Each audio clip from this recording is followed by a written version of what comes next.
Sudah saatnya kita bahas Entub lagi. Kali ini update-nya edisi 26 Juli. Untuk apa update terus? Ya, untuk menambah referensi dan wawasan Anda. Oke.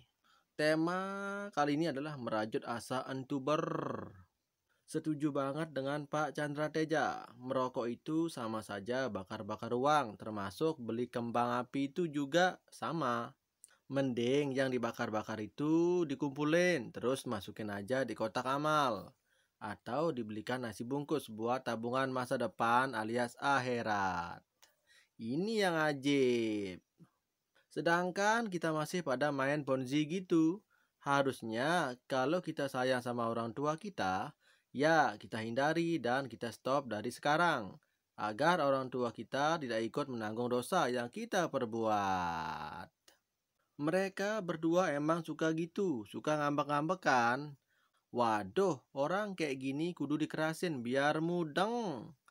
Menciptakan penyakit baru dan membuat obatnya untuk dijual adalah hal umum bagi dunia farmasi. Itu namanya bisnis, ya kan? Enak dong si Sukirman dapat royalti, lambang kekebalan sejati. Ternyata semua leader picup itu biawak gerombolan penjual agama, penipu mental berkelas.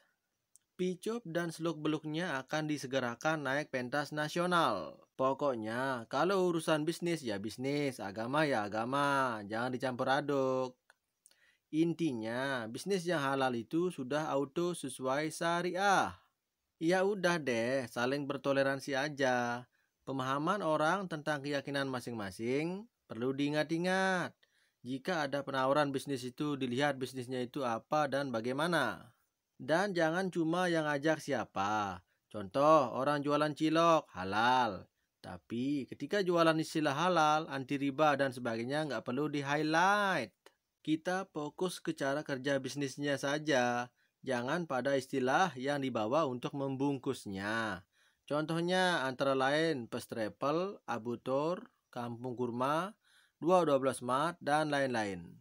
Biasanya orang yang membela oknum yang salah adalah lebih rendah derajatnya dibanding oknum yang dibelanya. Yang mana orangnya masa hari gini masih bela oknum kayak gitu? Karena udah tahu buah busuk kok malah dimakan. Kan betapa bodohnya itu orang. Lantanglah ketika menyuarakan kebenaran. Sebab kita di hadapan Tuhan itu sama. Tergantung perbuatan kita. Celakalah orang-orang yang membela orang zolim. Itu janji Tuhan. Maka tentukan pilihan Anda. Mau di jalan Tuhan ataukah memilih jalan penipu. Terus kalau Pak Eman bukan orang berpengaruh, kok sepertinya sulit sekali ya untuk menangkap beliau? Meskipun hanya sekedar diajak tabayun saja, juga sangat sulit. Anda berbicara tentang pengaruh ataukah ulama NU? Kalau berpengaruh, Tommy Soeharto sangat berpengaruh. Prabowo Subianto sangat berpengaruh. Apakah mereka ulama? Semua orang kaya itu punya pengaruh, say.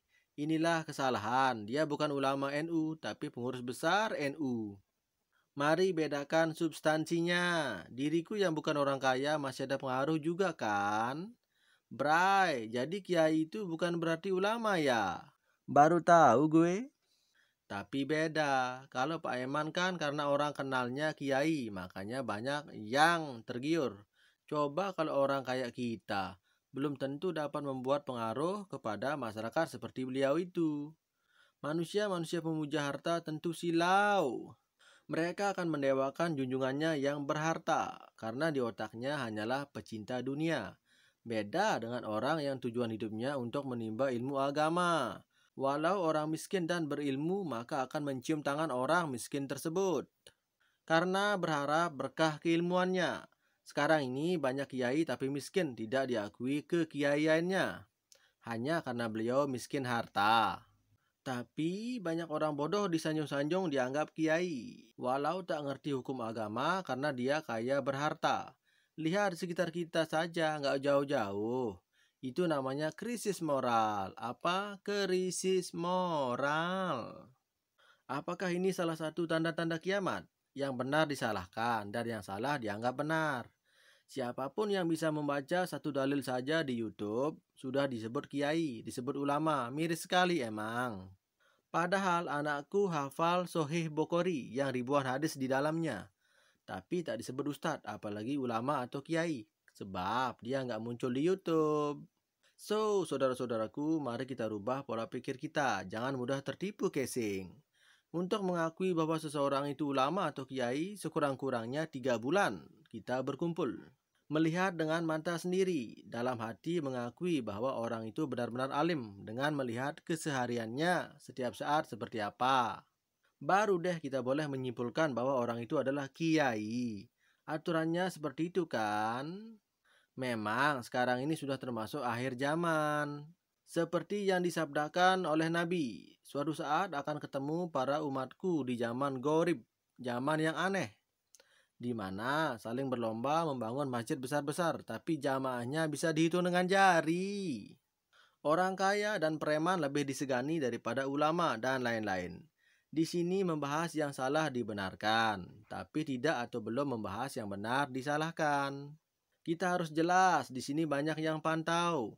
Jangan-jangan kita yang terlalu banyak ngomong, banyak dosa. Yang kita keluarkan seolah-olah orang lain yang lebih bersalah daripada kita di sini. Ya, banyak contohnya. Contohnya korban Entub. Disalahkan Pastrek, padahal yang memfasilitasi dan membuat sistem manajemen Picup. Yang ngebujuk adalah leader Picup. Malah bilang gak ada bisnis, tanpa risiko kan ngibul. Ini bukan risiko, tapi ditipu. Menurut Anda, siapa yang lebih bersalah?